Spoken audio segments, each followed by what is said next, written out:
Nevsky Street is the most crowded street in St. Petersburg. Sometimes it becomes really difficult to walk in this flood of people. Another magnificent church in the Empire style is the Kazan Cathedral, which was built over the span of a decade, from 1801 to 1811. This church was built as a memorial to the Russian victory against Napoleon.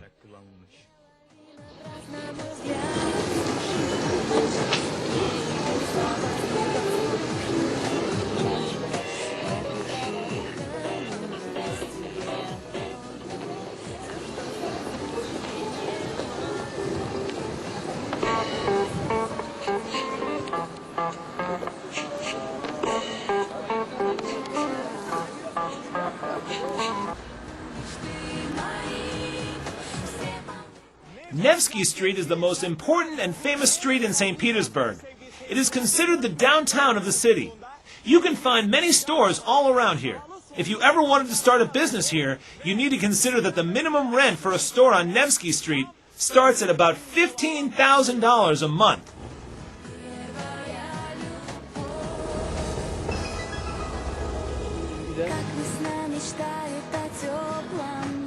The famous novelist Gogol says, "There is nothing more beautiful than Nevsky Street. It's the best thing that this city has." The famous Russian author also named one of his novels Nevsky. When you come to see St. Petersburg, make sure that you visit this street. Otherwise, you'll be missing out on the essence of this historical city. Since it is almost impossible to think of St. Petersburg without also thinking of Nevsky Street, chances are you'll end up traveling down this busy lane no matter what.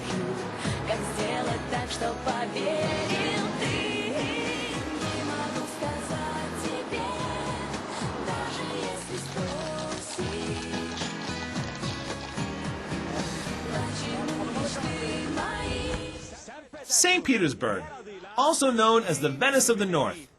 There are 118 islands in Venice, whereas here in St. Petersburg, there are only about 44 islands.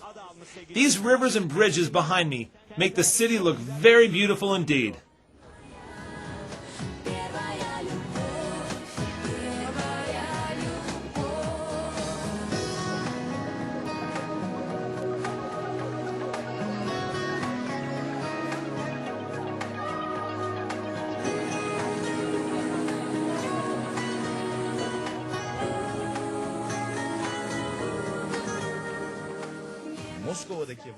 One of the most famous places to visit is the Cathedral of the Resurrection of Christ, which looks very similar to St. Basil's Cathedral in Moscow.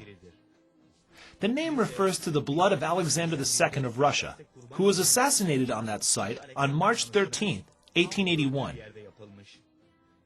The city's architecture is predominantly Baroque and neoclassical, but the church harkens back to medieval Russian architecture in a spirit of romantic nationalism.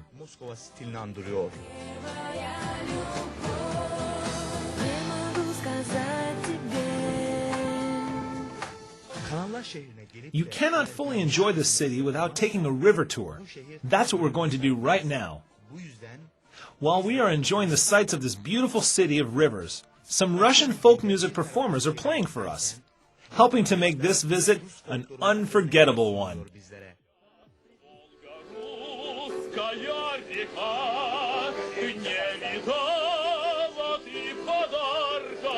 Experiencing this authentic Russian folk music truly immerses us in the colorful and warm culture St. Petersburg has always been known for.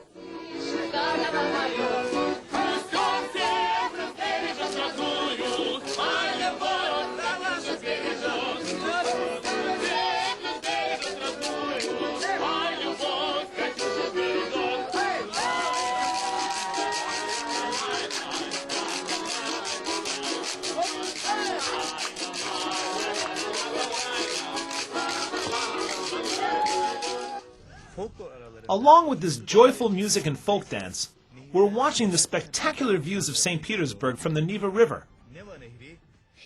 Every night from April to November, the bridges across the Neva are drawn to let ships pass through the city. The most breathtaking views of the drawbridges are the ones taken during the White Nights. Oh, by the way, if you like these Russian musical instruments, you can purchase some of those for about $10 each. right after the performance. $10 satın alabiliyorsunuz.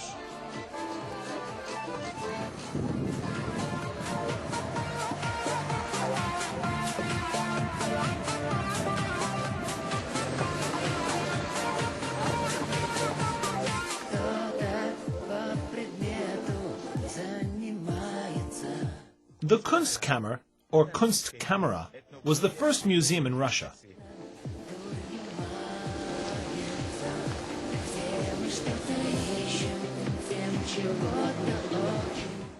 Here we are at the first museum in Europe which was open to the public. It is dedicated to natural and human curiosities and rarities. In this part of the museum, you can see some really strange and often disturbing collections. For example, we find some fetuses here which have some genetic problems. Since it's not a very alluring museum, in its early years, the Kunstkammer really didn't draw much in the way of crowds. So to entice people to this museum, the authorities decided to serve vodka and pies, to make it a little more appealing to the public, and to help you forget everything you saw here.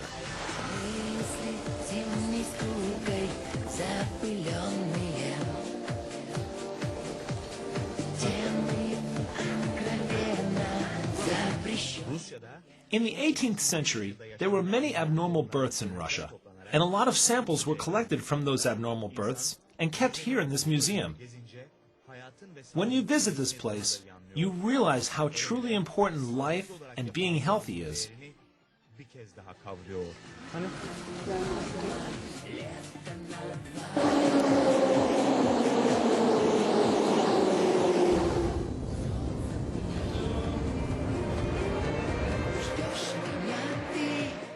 The St. Petersburg metro system began operation in 1955, and a number of its ornately decorated stations are a tourist attraction in their own right.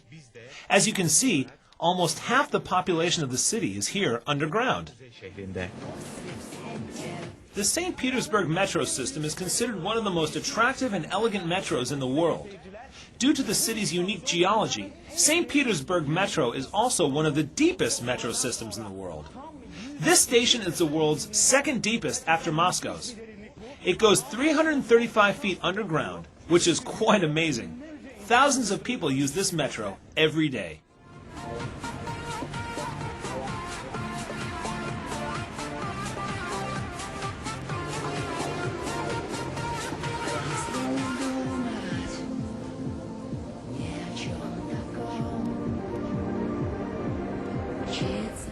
I can't even imagine what this would be like if there were no escalators or a power outage.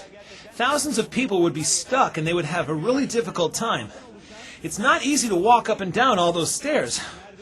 Then again, I could stand to drop a few pounds, so who am I to complain? You can really feel that you are traveling underground here. It's almost like traveling to the center of the earth. Going 335 feet underground is really amazing. Mostly German prisoners from World War II comprise the workforce that constructed this metro system.